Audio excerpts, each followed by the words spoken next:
അസ്സലാമു അലൈക്കും വറഹ്മത്തുള്ളാഹി അൽഹംദുലില്ലാഹി വസല്ലല്ലാഹു അലാ നബിയിന മുഹമ്മദ്. അറബിയിൽ അറിയപ്പെട്ട ഒരു ചൊല്ലുണ്ട്, നിങ്ങളൊക്കെ കേട്ടിട്ടുണ്ടാകും. മൻ ജദ്ദ വജദ. ആരാണോ കഷ്ടപ്പെടുന്നത് അവൻ അത് കിട്ടും. മനോഹരമായ ഇമാം ഇബ്നുൽ ഖയ്യിം റഹ്മത്തുള്ളാഹി അലൈഹിയുടെ ഒരു ഇബാറത്താണ് ഞാൻ വായിക്കുന്നത്. മിഫ്താഹു ദാരി സആദ എന്ന കിതാബിൽ നിന്ന്. നമ്മുടെ ജീവിതത്തിൽ വലിയ ഉപകാരപ്പെടുന്ന ചില വരികളാണ്. അദ്ദേഹം പറയുകയാണ്, വഖദ് അജ്മഅ ഉഖലാഉ കുല്ല ഉമ്മ. എല്ലാ ഉമ്മത്തിലെയും ബുദ്ധിയുള്ളവർ ഒരുമിച്ച് അഭിപ്രായപ്പെട്ട കാര്യമാണ്. എന്താണ് അവർ അഭിപ്രായപ്പെട്ടത്? അനുഗ്രഹങ്ങൾ കൊണ്ട് അനുഗ്രഹങ്ങൾ കിട്ടുകയില്ല. വിശദീകരിക്കാം. വലിയ വിശ്രമവും റാഹത്തും തേടി നടക്കുന്നവൻ, അല്ലെങ്കിൽ അതിന് വലിയ പ്രാധാന്യം കൊടുക്കുന്നവൻ, അങ്ങനെയുള്ള മടിയന്മാരായിട്ടുള്ളവർക്ക് അവർക്കൊരിക്കലും വിശ്രമം കിട്ടുകയില്ല. മറിച്ച് ഒരാൾ എത്രത്തോളം പ്രയാസങ്ങൾ സഹിക്കുന്നുവോ, എത്രത്തോളം കഠിനാധ്വാനം നടത്തുന്നുവോ, എത്രത്തോളം പ്രതിസന്ധികളെ തരണം ചെയ്യുന്നുവോ, അത്രത്തോളം അയാൾക്ക് ആസ്വാദനവും സന്തോഷവും ലഭിക്കും. ഇത് ബുദ്ധിയുള്ളവരൊക്കെ യോജിക്കുന്ന കാര്യമാണ്.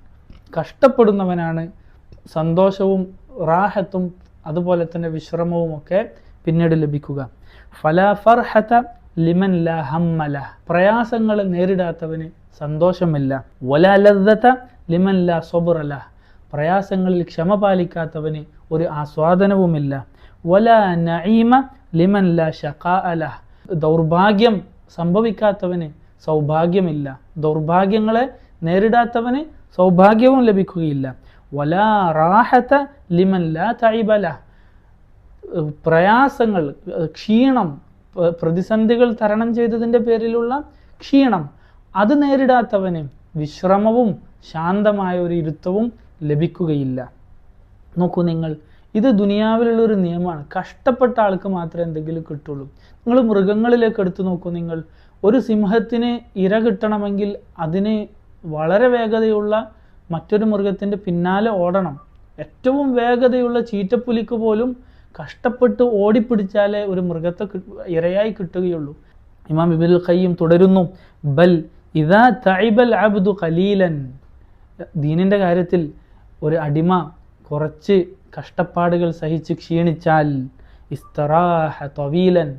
കുറച്ചു കാലം കഷ്ടപ്പെട്ട് ക്ഷീണിച്ചാൽ, ഇസ്തറാഹ തവീലൻ, നീണ്ട കാലത്തേക്ക്, കാലാകാലം അവനെ അള്ളാഹുവിൻ്റെ സ്വർഗത്തിൽ സുഖമായി ജീവിക്കാൻ സാധിക്കും, വിശ്രമിക്കാൻ സാധിക്കും. വഇദാ തഹമ്മല മശഖത സ്വബ്രി സാഅതൻ.